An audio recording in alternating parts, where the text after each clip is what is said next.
Bismillahirrahmanirrahim. Assalamualaikum warahmatullahi wabarakatuh. Alhamdulillah alladzi hadana li hadza wa ma kunna linahtadiya laula an hadana Allah. Asyhadu an la ilaha illallah wahdahu la syarika lah wa asyhadu anna Muhammadan abduhu wa rasuluh. Allahumma fashalli wa sallim wa barik ala hadzal nabiyil karim wa ala alihi wa ashabihi wa man tabi'ahu bi hadihi ila yaumiddin. Amma ba'd, faqala ta'ala fi kitabil karim. A'udzu billahi minasyaitonir rajim. Wa id qala rabbuka lil malaikati inni ja'ilun fil ardi khalifah. Sadaqallahul azim. Bapak Ibu jamaah salat subuh rahimakumullah. Puji syukur kita haturkan kehadirat Allah Subhanahu wa taala atas berbagai kenikmatan yang terus diberikan kepada kita hingga pagi hari ini, terutama nikmat iman, nikmat Islam, nikmat sehat walafiat dan taufik, sehingga kita bisa menunaikan tugas-tugas ibadah kita kepada Allah Subhanahu wa taala dalam berbagai bentuknya. Kita berharap semoga seluruh amal-amal kebaikan kita diterima oleh Allah Subhanahu wa taala dan ditetapkan pahalanya. Amin. Jemaah sekalian rahimakumullah, sebagaimana tadi disinggung bahwa dalam waktu dekat, terhitung 25 hari, 24 hari lagi, negeri kita akan punya hajat besar, yaitu membuka kesempatan kepada seluruh warga negaranya untuk kembali menentukan sejumlah level kepemimpinan yang akan bertanggung jawab dan mengurus kebijakan-kebijakan dan urusan negeri ini dalam jangka 5 tahun ke depan. Tentu sebagai umat Islam kita harus menunjukkan peran aktifnya. Tidak boleh abai terhadap persoalan ini, karena persoalan kepemimpinan adalah persoalan yang mutlak bagi kita kehidupan umat ini. Kepemimpinan dalam Islam bukan hanya sebagai kepentingan dasar, karena memang Allah tidak ingin para hambanya hidup dalam kondisi ketidakteraturan. Harus ada tanggung jawab untuk semua urusan-urusan kehidupan ini, sehingga menjadi sangat penting dan umat Islam harus serius, bukan hanya terlibat, tapi juga memastikan keterlibatannya memberikan efek positif baik dalam kehidupan singkat di dunia ini sampai nanti pertanggungjawaban di hadapan Allah Subhanahu wa taala. Islam sebagai agama yang sempurna tentu sangat memberikan penekanan serius dalam persoalan kepemimpinan umat. Karena kalau urusan-urusan kecil saja yang bersifat pribadi, Islam memberikan arahan yang jelas. Bagaimana dengan urusan-urusan yang memberikan efek besar dalam kehidupan masyarakat luas, dengan kebijakan yang diambil, keputusan yang ditentukan, efeknya menjadi sangat luas. Tentu tidak mungkin seseorang dibiarkan begitu saja tanpa adanya bimbingan. Bahkan kalau kita mau lebih jeli memperhatikan ayat-ayat Al-Quran dan hadis-hadis Rasulullah sallallahu alaihi wasallam yang berbicara tentang kepemimpinan dengan segala hak, kewajiban dan tugas-tugas turunannya. Dan ini menjadi catatan pertama karena dalam persepsi umum kita, ketika kita bicara tentang politik, itu rasanya tidak layak kita bicarakan di tempat-tempat ibadah. Padahal bicara politik adalah bicara tentang kepemimpinan, bicara tentang menegakkan keadilan, bicara tentang kesejahteraan, bicara tentang kepastian hukum, bicara tentang hak dan kewajiban dalam hidup ini. Dan itu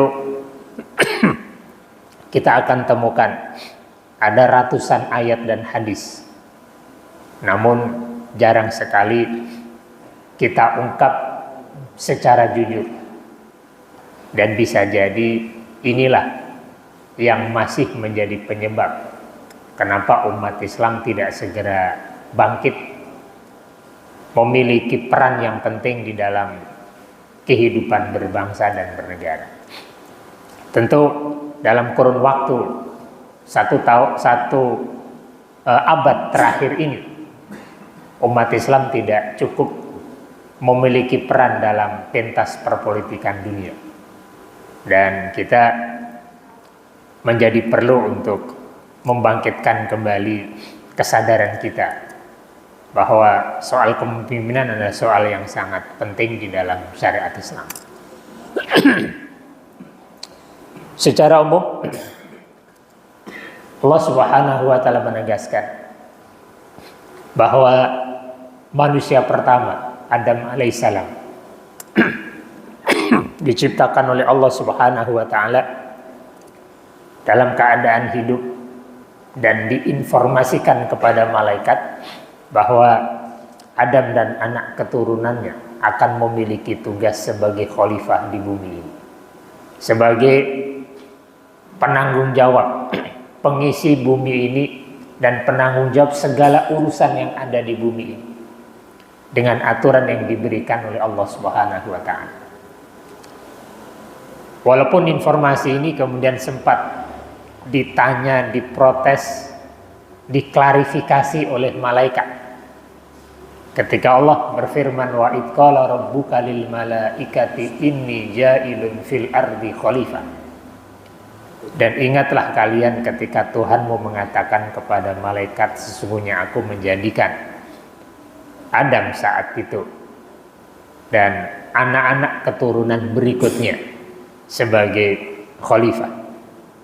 Dan malaikat menyatakan, qalu ataj'alu fiha may yufsidu fiha wa yasfikud dima. Malaikat berkata, apakah engkau akan menjadikan Adam, manusia, sebagai khalifah, padahal dia akan melakukan banyak kerusakan dan menumpahkan darah. Tapi jawaban tegas dari Allah Subhanahu wa taala, ini a'lamu ma la ta'lamun. Aku lebih tahu apa yang tidak kamu tahu. Dengan segala keterbatasan manusia, manusia tetap makhluk terbaik dan paling layak untuk menjadi pemimpin di muka bumi. Karena Allah Subhanahu wa taala memang sudah punya rencana bahwa bumi ini ditempati oleh manusia. Karena saat itu tentu Adam belum diturunkan ke bumi ini. Tapi ke depan Adam dan anak keturunannya akan tinggal di bumi. Dan bumi ini harus diurus dengan segala potensi alamnya yang disiapkan oleh Allah Subhanahu wa taala. Dan Adamlah pihak yang paling bertanggung jawab terhadap segala urusan di bumi. Di ayat yang lain Allah memberikan penjelasan dan bisa kita jadikan pelengkap dalam pemahaman kita. Ketika orang-orang kafir protes terhadap kerasulan Muhammad sallallahu alaihi wasallam, kemudian menyatakan, kenapa Tuhan mengirim kamu manusia yang sama seperti kita?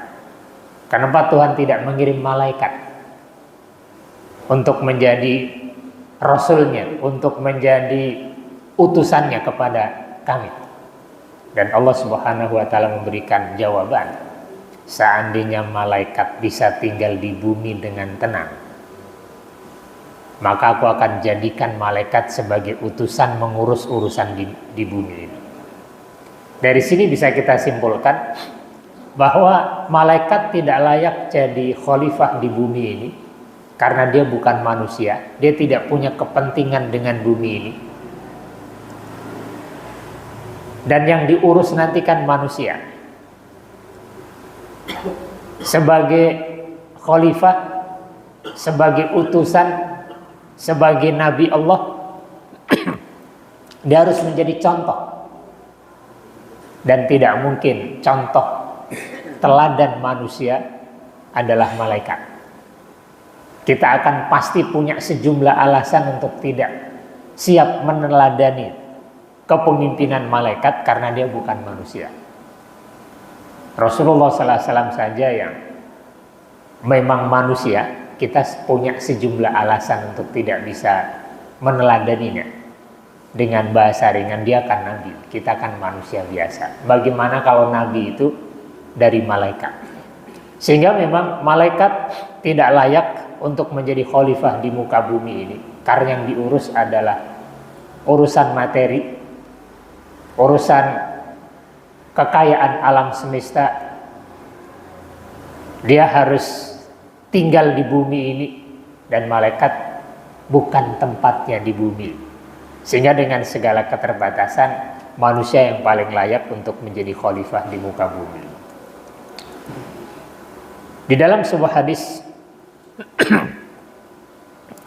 Rasulullah SAW menegaskan, idza kharaja salasatun fi safarin falyu'ammiru ahadahu. Jika 3 orang di antara kalian melakukan perjalanan jauh, 3 orang melakukan perjalanan jauh, maka hendaknya mereka menentukan siapa pemimpin perjalanan. Kalau hanya perjalanan 3 hari, 2 hari, Rasulullah SAW menekankan harus ada kepastian siapa yang memimpin. Bagaimana perjalanan panjang kita di dunia ini? Katakan kita ambil potongan waktu 5 tahun ke depan. Apakah kita tidak merasa perlu dalam kondisi berbahaya kecuali kita menentukan adanya pemimpin? Kalau melakukan perjalanan hanya 3 orang, Rasul menekankan harus ada kepemimpinan. Bagaimana dengan 270 juta? Ini menjadi mutlak, kepemimpinan itu menjadi urusan penting supaya kehidupan ini berjalan dengan baik. Allah Subhanahu wa taala memang menjelaskan bahwa tujuan kepemimpinan yang disebutkan di dalam ayat-ayat Al-Quran adalah memastikan atau berusaha memastikan tegaknya nilai-nilai kebenaran dan keadilan dalam kehidupan umat. Dengan adanya pimpinan itu, umat ini dipastikan menjalani kehidupan sesuai dengan aturan, membimbing umat ini menegakkan aturan-aturan Allah Subhanahu wa taala di muka bumi. Sehingga salah satu makna khalifah itu wakil, pengganti. Sehingga kalau Allah menyatakan kalian adalah khalifah di muka bumi, Itu bisa diterjemahkan, kalian adalah wakil-wakil Allah di muka bumi ini dalam hal menegakkan nilai-nilai kebenaran, nilai-nilai ajaran yang diberikan oleh Allah Subhanahu wa taala, sehingga semua aturan itu tegak dalam kehidupan umat manusia.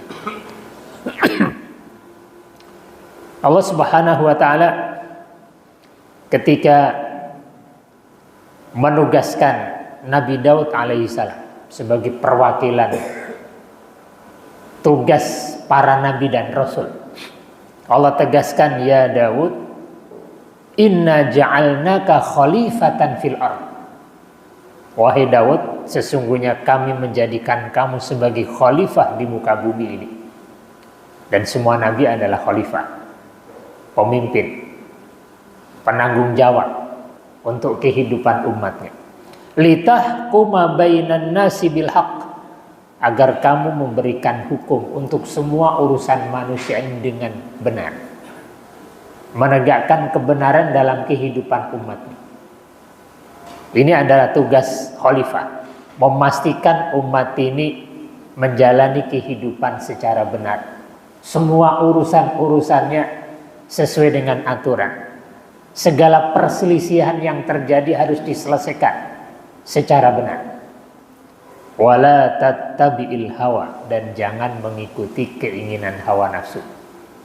Fayudhillaka an sabilillah, yang akan membuat kamu tersesat dari jalan Allah. Sehingga kepemimpinan berbeda dengan kekuasaan. Kalau kekuasaan mengandung makna yang terkuat adalah bagaimana seseorang memiliki otoritas kekuasaan, kemudian dia nikmati kekuasaan itu dengan segala hak-hak otoritasnya, tapi tidak selalu kemudian berujung kebaikan. Tidak selalu ada keinginan untuk memastikan semuanya berjalan dalam keadaan baik. Berbeda dengan kepemimpinan yang memiliki makna, ada bimbingan, ada arahan yang dia lakukan karena tugas utamanya adalah memimpin orang lain. Dan namanya memimpin pasti ada tujuan yang ingin dicapai.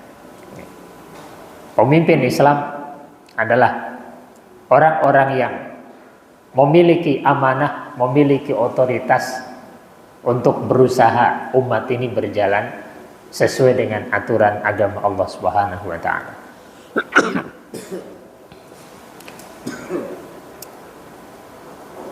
Poin berikutnya yang penting untuk kita fahami kembali, siapa sebenarnya pemimpin itu? Kita bisa membahasakan bahwa pemimpin adalah semua orang yang mendapat tugas untuk mengurus urusan orang lain. Bisa jadi cuman 3 orang, cuman 2 orang sebagaimana dalam hadis tadi. 3 orang melakukan perjalanan, ada yang mimpin. Jadi 1 pemimpin, 2 orang yang dipimpin. Urusan-urusan dalam perjalanan mereka bertiga harus ada yang mengambil kebijakan. Apalagi makin banyak orang-orang yang berada dalam tanggung jawabnya, maka makin tinggi level kepemimpinannya, makin berat amanah dan tanggung jawab yang ada di pundaknya. Dalam konteks berbangsa dan bernegara, pemimpin tertinggi adalah presiden, wakil presiden, yang nanti di dalam menunaikan tugas-tugasnya harus menentukan orang-orang yang berposisi di level kementerian, sampai kemudian terus berikutnya yang juga punya amanah untuk mengurus urusan kehidupan rakyat ini, ada anggota DPR RI, anggota DPD, anggota DPRD, provinsi sampai kabupaten kota. Bahkan sampai turun lagi ke wilayah yang kecil adalah RW RT yang kita sebut sebagai aparatur pemerintah. Semua orang yang berada di posisi itu memiliki otoritas dengan fasilitas yang diberikan untuk memastikan urusan manusia ini terurus secara baik. Sehingga mereka ini kita anggap sebagai pemimpin. Dan tentu setiap level ini ada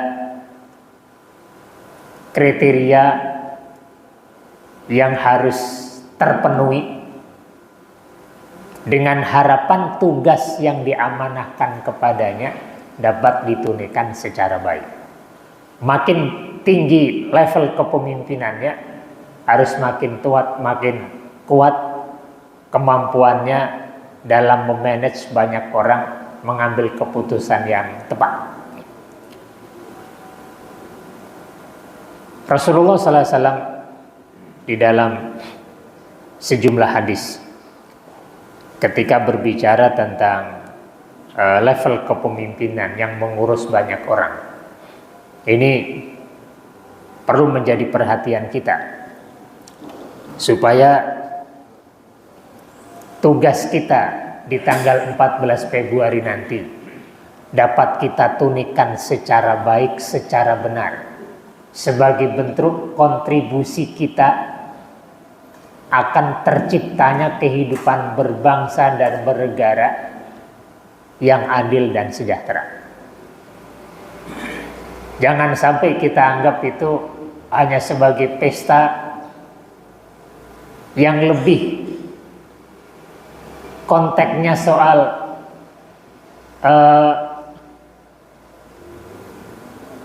hanya hura-hura saja, karena bahasa kita kan pemilu itu pesta demokrasi. Sehingga kalau kita anggap pesta yang penting hura-hura saja, yang penting menentukan pilihan, kemudian merasa tidak perlu bertanggung jawab atas efek yang ditimbulkan dengan pilihan yang kita tentukan di bilik suara itu. Ada sejumlah hadis yang perlu untuk kita renungkan. Rasulullah SAW di dalam hadis yang diriwayatkan Imam Hakim dalam kitab Mustadraknya, juga ada di dalam kitab Al-Mu'jamul Kabir,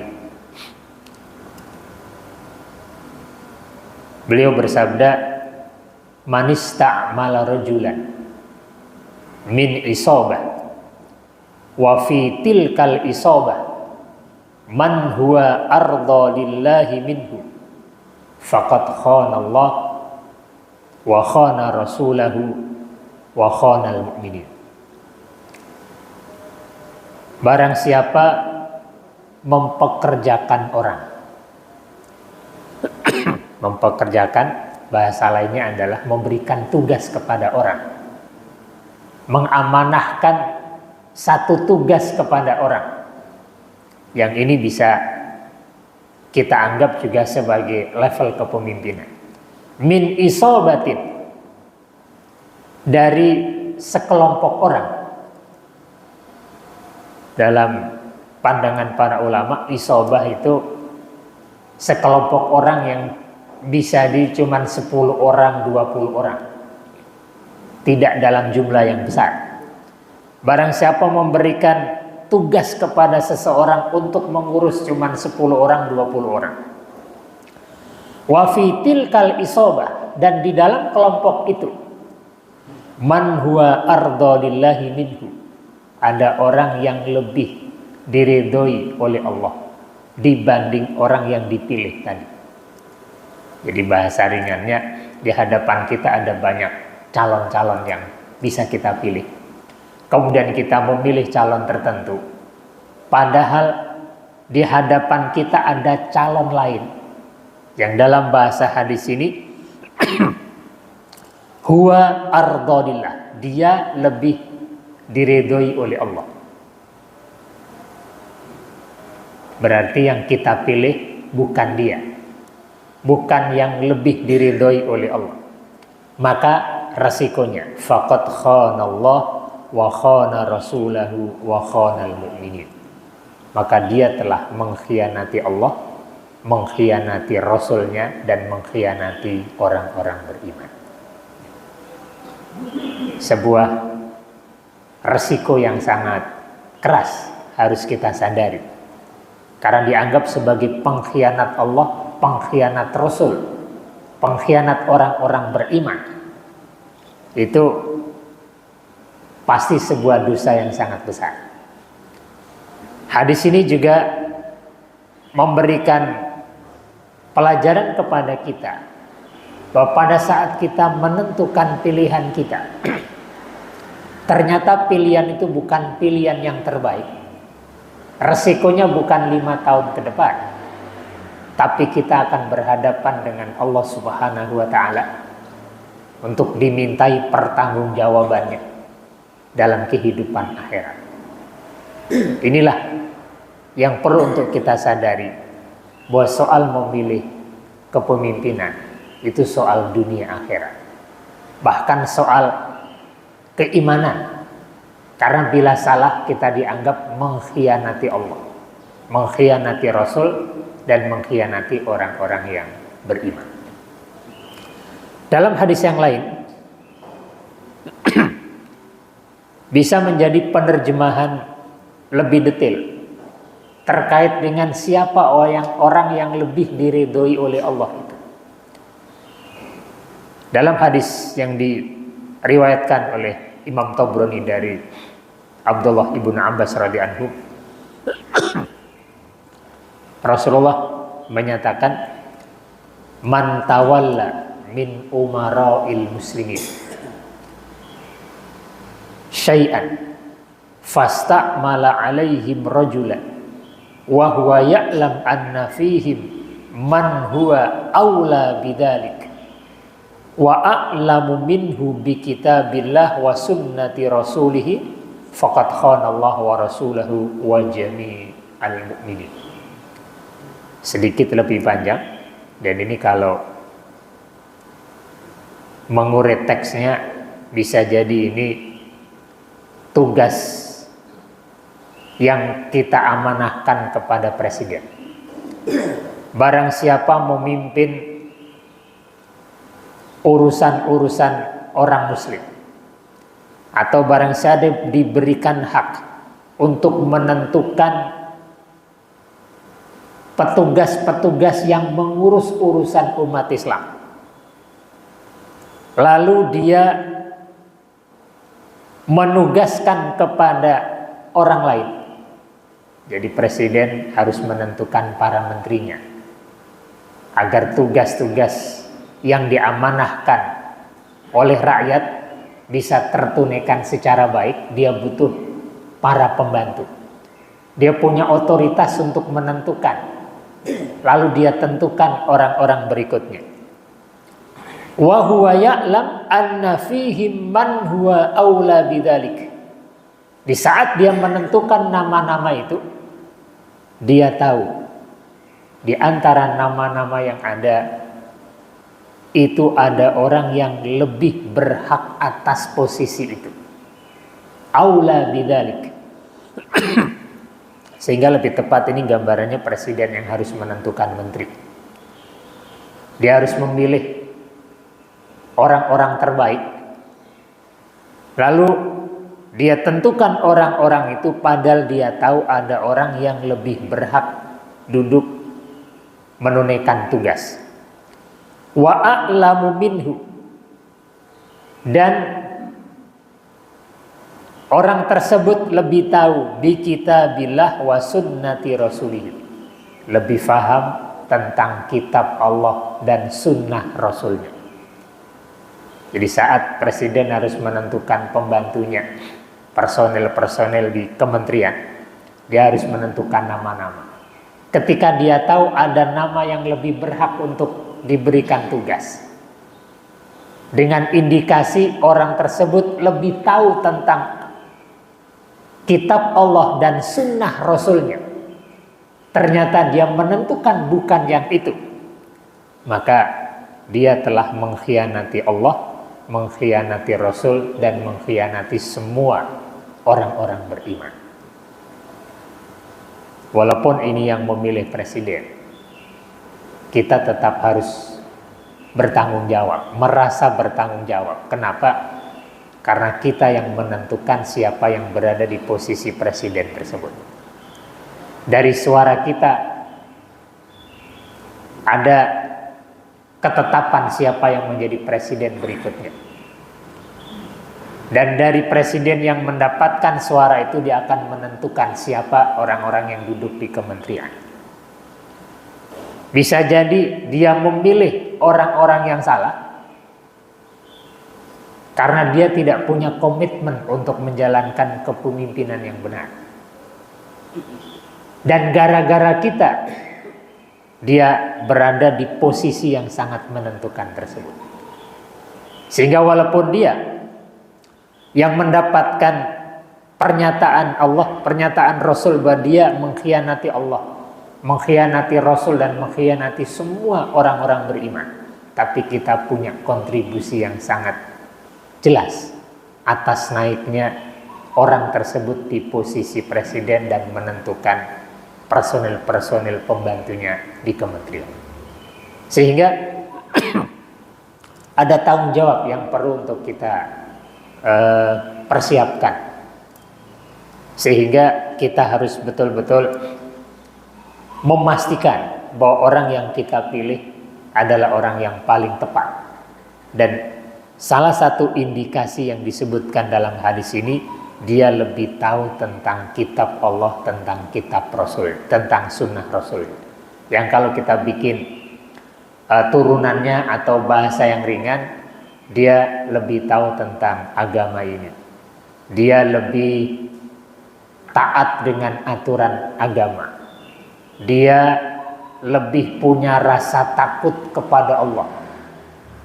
Dan orang yang seperti inilah yang kita akui akan bisa berlaku jujur, berlaku adil, siap untuk bertanggung jawab. Kenapa? Karena ada Allah yang dia takutin.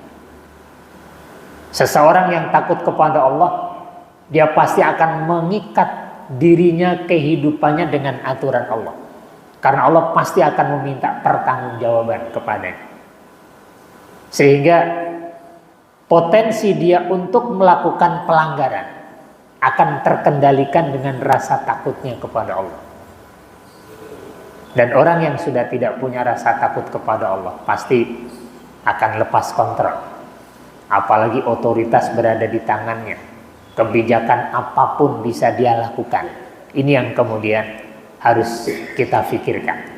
Karena gara-gara suara kita, mereka berada di posisi tersebut dan bisa menentukan banyak hal. Tentu sangat tidak etis kalau hanya dia yang bertanggung jawab, sementara orang-orang yang mendorong dia pada posisi tersebut kemudian bisa lepas tanggung jawab. Dan kitalah orang yang pertama itu untuk memberikan suara kita sehingga mereka naik memiliki posisi yang sangat menentukan. Jemaah sekalian rahimakumullah, Umar bin Khattab radhiyallahu anhu punya pernyataan yang juga penting untuk kita perhatikan dalam memilih kepemimpinan dengan segala levelnya. Beliau menyatakan, manista'mala rajulan lima waddatin au qarabatin la yasta'miluhu illa lidzalik. Ini bisa penafsiran dari Umar bin Khattab atas hadis Rasul tadi dengan penekanan tertentu yang penting. Barang siapa memberikan tugas kepada seseorang untuk mengurus urusan hanya karena kedekatan dirinya dengan orang tersebut, atau karena kedekatan kekerabatan dengan orang tersebut, Dan ini perlu menjadi perhatian kita. Karena di sejumlah kasus seringkali orang memilih karena ada kedekatan. Mungkin karena kenal, iya. Mungkin karena dia keluarga, iya. Ini tidak seluruhnya salah. Tapi akan kita lihat. Barang siapa memberikan tugas amanah kepemimpinan karena kedekatan dirinya dengan dia, karena kekerabatan hubungan nasab dengan dia, la yasta'miluhu illa lidzalik, dan dia tidak mempekerjakan, memberikan amanah itu kecuali karena itu. Karena saya kenal dengan dia, karena dia keluarga kita, bukan karena alasan yang lain. Dan ini menjadi penting bahwa kita menentukan pilihan kita memberikan tugas amanah kepemimpinan kepada seseorang, itu kita harus karena melihat kualitas kapasitasnya, bukan karena yang lainnya. Bukan karena kita merasa dekat karena dia memberikan sesuatu kepada kita misalnya. Karena kalau alasannya hanya karena kedekatan tersebut, tanpa melihat apakah dia punya kualitas, punya kemampuan atau tidak, maka Umar bin Khattab menggunakan redaksi Rasul. Dia telah mengkhianati Allah, mengkhianati Rasulnya, dan mengkhianati orang-orang yang beriman. Bukan berarti kita tidak boleh memilih orang yang kita kenal, orang yang dari kerabat kita, tapi jangan sampai itulah faktor satu-satunya yang membuat kita menentukan pilihan kita kepadanya. Harus ada alasan lain yang lebih kuat, lebih mendasar, yaitu kembali kepada hadis Rasul tadi. Dia memang lebih tepat, dia lebih tahu tentang agama ini, lebih punya rasa takut kepada Allah, sehingga dia yang paling layak. Diriwayatkan Rasulullah SAW pernah dan banyak tidak memberikan tugas kepemimpinan ini pada sahabat-sahabat terbaiknya, termasuk ada Abu Dzar Al-Ghifari. Kita tahu beliau adalah sahabat yang sangat mulia. Tapi satu saat ketika Rasul membuka lahan baru, kekuasaan dan wilayahnya berkembang, dan harus menentukan sejumlah pemimpin untuk lokasi tersebut, sejumlah pejabat di lokasi tersebut. Abu Dzar Al-Ghifari minta kepada Rasul, ya Rasulullah, ala tasta'miluni, ya Rasul, tidakkah engkau mempekerjakan aku? Atau dalam bahasa kita, tidakkah engkau menugaskan aku untuk level jabatan tertentu di lokasi baru ini? Tapi Rasul menolak, tidak. Kepemimpinan itu amanah yang sangat berat dan kamu lemah dalam hal ini. Artinya bukan soal kedekatan Rasul dengan orang ini, dengan sahabat ini, tapi Rasul tahu, dengan kedekatannya Rasul tahu kapasitas sahabat ini, dan Rasul tidak memberikan amanah kepemimpinan itu kepadanya. Bahkan memberikan alasan kepemimpinan itu amanah yang berat, bisa jadi akan menjadi penyebab kehinaan dalam kehidupan akhirat. Karena ketika amanah tersebut, tugas tersebut kita berikan kepada orang yang tidak mampu, itu kita justru mencelakai orang tersebut. Bukan hanya dalam kehidupan dunia, tapi nanti sampai dalam kehidupan akhirat. Sehingga kita harus memperhatikan kemampuan seseorang. Ketika kita akan berikan level kepemimpinan tertentu, kita harus tahu dia kita anggap mampu menunaikan tugas tersebut. Bila kita tahu dia tidak akan mampu, ini akan menjadi persoalan. Sehingga ini menjadi contoh bagi kita bahwa tidak semua orang yang baik kemudian layak untuk mendapatkan tugas kepemimpinan. Walaupun tentu saja setiap kita hendaknya selalu mengembangkan potensi kepemimpinan kita. Karena Rasulullah SAW mengingatkan kepada kita, ala kullukum ra'in wa kullukum mas'ulun an ra'iyati. Ketahuilah bahwa setiap kalian adalah pemimpin, dan setiap pemimpin pasti akan dimintai pertanggungjawaban di wilayah kepemimpinan. Rasulullah SAW menyebutkan ada beberapa level. Pertama, imam. Dalam riwayat yang lain, amir. Dan itu bisa kita terjemahkan kepemimpinan tertinggi. Katakan presiden dalam konteks negara. Seorang presiden adalah pemimpin dan dia akan dimintai pertanggungjawaban atas amanah kepemimpinan di wilayah. Turun kemudian ke bawahnya, Rasul menyebutkan suami. Suami adalah pemimpin di wilayah rumah tangganya. Ada keluarga yang menjadi tanggung jawab dirinya, dan dia akan dimintai pertanggungjawaban. Rasul menyebutkan level berikutnya istri. Istri pun pemimpin, karena dia punya wilayah amanah rumah suaminya, anak-anak yang dilahirkannya, dan dia akan dimintai pertanggungjawaban atas wilayah kepemimpinan itu.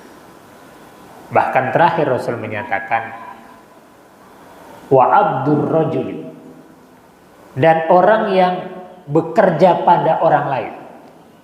Ada amanah tugas yang diberikan kepadanya untuk mengurus harta orang lain, kekayaan orang lain. Dia juga pemimpin dan akan dimintai pertanggungjawaban atas kepemimpinan. Hadis ini memberikan inspirasi kepada kita. Setiap kita harus sadar pasti punya level kepemimpinan. Paling tidak kan memimpin untuk diri sendiri, memastikan bahwa pilihan-pilihan dalam hidup kita ini tidak melanggar aturan. Begitu kita punya wilayah yang lebih luas, kita sebagai suami, sebagai istri, bahkan dengan level yang lebih tinggi lagi, lebih banyak orang yang kita urus urusannya. Itu adalah level-level kepemimpinan, dan ini harus dipersiapkan dengan sebaik mungkin. Allah Subhanahu wa ta'ala dalam salah satu ayatnya juga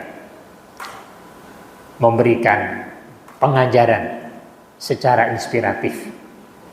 Karena Allah mengajarkan bait doa, Rabbana hablana min azwajina wa dzurriyyatina qurrata a'yun waj'alna lil muttaqina imama.